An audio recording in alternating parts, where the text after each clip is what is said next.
मित्रहरू नमस्कार। न्युज नलेजमा स्वागत छ। म करुण ढकाल। मित्रहरू, आज हामी नेपालका संविधानबारे कुरा गरौँ। मैले यसलाई शीर्षक दिएको छु नेपालको संवैधानिक विकासक्रम। यो सामग्री लोकसेवा आयोग, शिक्षक सेवा आयोग लगायत विभिन्न सरकारी निकायले पदपूर्तिका लागि लिने परीक्षाका लागि त उपयोगी हुने नै छ, साथै नेपालको संविधानबारे चासो राख्ने सबै दर्शकका लागि समेत उपयोगी हुने मेरो विश्वास छ। नेपालको संवैधानिक विकासक्रम मिति 2077 असार 4 गते नेपालको संविधान 2072 को दोस्रो संशोधनमा राष्ट्रपति विद्यादेवी भण्डारीले लालमोहर लगाइन्।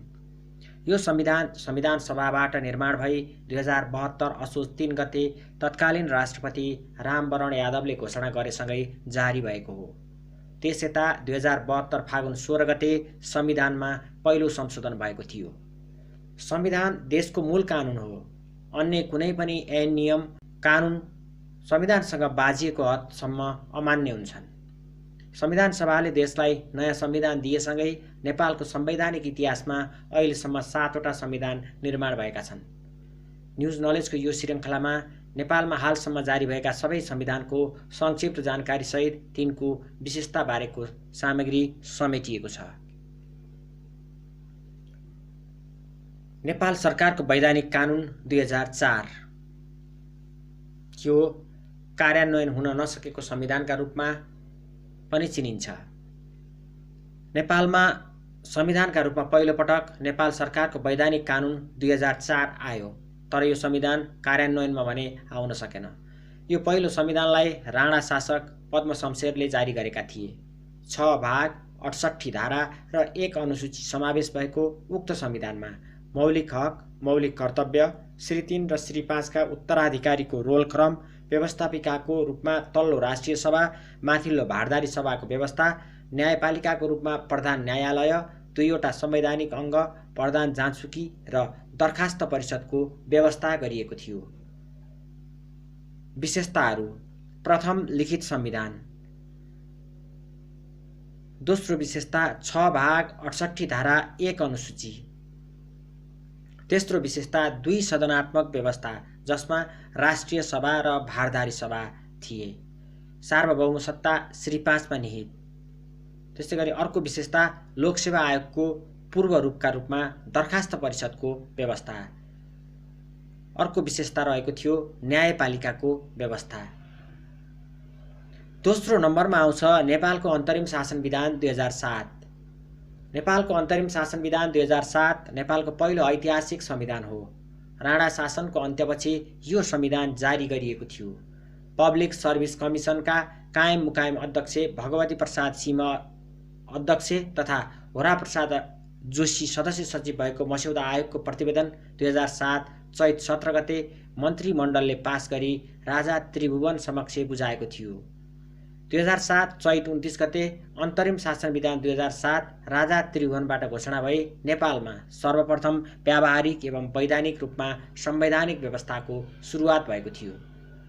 7 भाग, 72 धारा र 1 अनुसूची रहेको उक्त विधानमा 1 सदनात्मक व्यवस्थापिका सभाको रूपमा सल्लाहकार सभा राखिएको थियो। लोकसेवा आयोगलाई पब्लिक सर्भिस कमिसनको रूपमा चिनिन्थ्यो।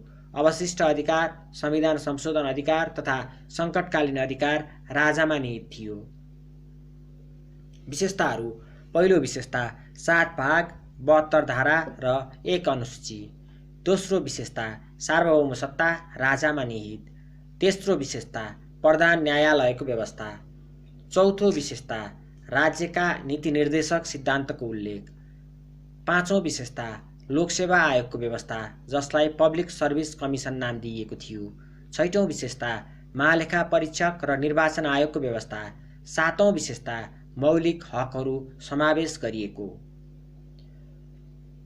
नेपालको संवैधानिक यात्रामा तेस्रो संविधानका रूपमा देखा पर्छ नेपाल अधिराज्यको संविधान 2015। नेपाल अधिराज्यको संविधान 2015 संविधान शब्द उल्लेख भएको नेपालको पहिलो संविधान हो। यो संविधान 2015 फागुन 1 गते जारी भएको हो। राजा महेन्द्रले यो संविधानको घोषणा गरेका थिए। विशेषताहरू: पहिलो विशेषता 10 भाग 77 धारा र 3 अनुसूचीको व्यवस्था। दोस्रो विशेषता नेपाललाई हिन्दू राज्यको पहिचान। तेस्रो विशेषता देवनागरी लिपिको नेपाली भाषालाई राष्ट्रभाषाका रूपमा उल्लेख। चौथो विशेषता सार्वभौम सत्ता राजामा निहित। पाँचौं विशेषता महासभा र प्रतिनिधि सभा गरेर 2 सदनात्मक व्यवस्थापिका। छैटौं विशेषता लोकसेवा आयोग र महालेखा परीक्षकको व्यवस्था। सातौं विशेषता कार्यपालिका न्यायपालिका र व्यवस्थापिकाको व्यवस्था। आठौं विशेषता सर्वोच्च स्थानमा श्री 5। नेपालमा चौथो संविधानका रूपमा देखा पर्छ नेपालको संविधान 2019।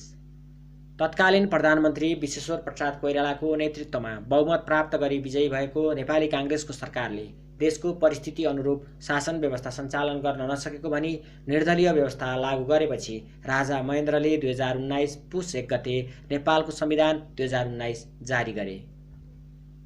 यो संविधान राजनीतिक दलहरूमाथि प्रतिबन्ध लगाई निर्दलीय पञ्चायती व्यवस्था लागू गर्नेतर्फ उन्मुख थियो। विशेषताहरू।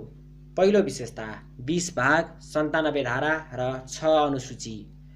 दोस्रो विशेषता सार्वभौम सत्ता राजामा।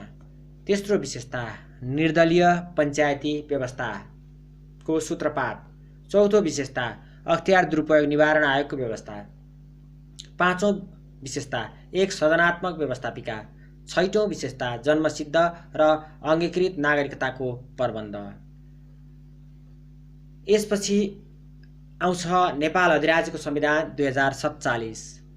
2046 सालको जनआन्दोलन पश्चात पञ्चायती व्यवस्थाको अन्त्य भयो। त्यसपछि गठित संविधान सुधार सुझाव आयोगले करिब 8 महिना लगाएर नेपाल अधिराज्यको संविधान 2047 निर्माण गरेको थियो। तत्कालीन राजा वीरेन्द्रबाट यसको घोषणा 2047 कार्तिक 23 गते भएको थियो। नेपालको अन्तरिम संविधान 2063 लागू भएपछि यो संविधान खारेज भयो। नेपाल अधिराज्यको संविधान 2047 का विशेषताहरू। पहिलो विशेषता 23 भाग 133 धारा र 3 अनुसूची। दोस्रो विशेषता सार्वभौम सत्ता नेपाली जनतामा। पहिलो पटक 2047 सालको संविधानले सार्वभौम सत्ता नेपाली जनतामा भएको स्पष्ट उल्लेख गरेको हो। तेस्रो विशेषता राष्ट्रिय सभा र प्रतिनिधि सभा गरी 2 सदनात्मक व्यवस्थापिका।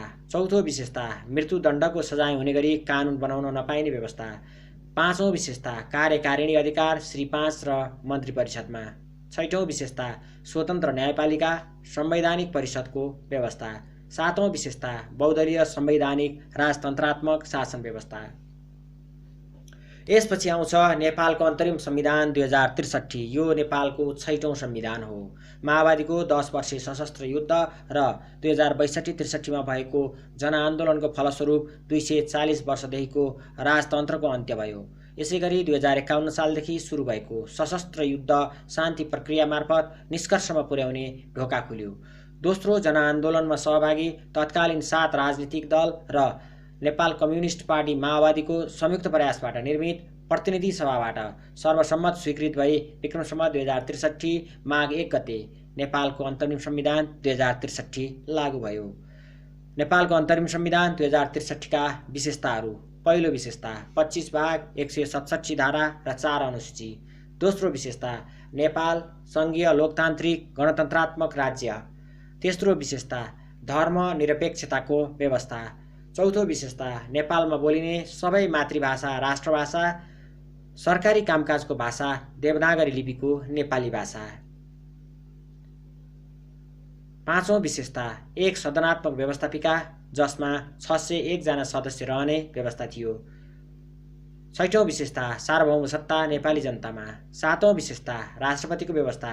पहिलो राष्ट्रपतिका रूपमा रामवरण यादव निर्वाचित भएका थिए। अर्को विशेषता कार्यकारिणी अधिकार मन्त्री परिषदमा। त्यस्तै गरेर 3 तहको स्वतन्त्र न्यायपालिका, सर्वोच्च, पुनरावेदन र जिल्ला अदालत रहने व्यवस्था। पहिलो पटक संविधानमा देश निकाला विरुद्धको हक प्रत्याभूत। यसपछि नेपालको 7औं संविधानका रूपमा र हालसम्मको अन्तिम संविधानका रूपमा नेपालको संविधान 2072 आउँछ। नेपालको संविधान 2072 नेपालको विद्यमान संविधान हो। यो नेपालको तत्कालीन संविधान सभाले बनाएको हो। यो जनताका प्रतिनिधिले पारित गरेको पहिलो र नेपालको 7औं संविधान हो। संविधान सभाको दोस्रो निर्वाचनबाट निर्वाचित संविधान सभाले 2072 साल भदौ 30 गते यो संविधान 2/3 भन्दा बढी मतले पारित गरेको हो। 2072 असोज 3 गते व्यवस्थापिका संसदमा राष्ट्रपति रामवरण यादवबाट घोषणा गरी सभामुख सुभाष चन्द्र नेम्बाङद्वारा यो संविधान जारी हुन पुग्यो।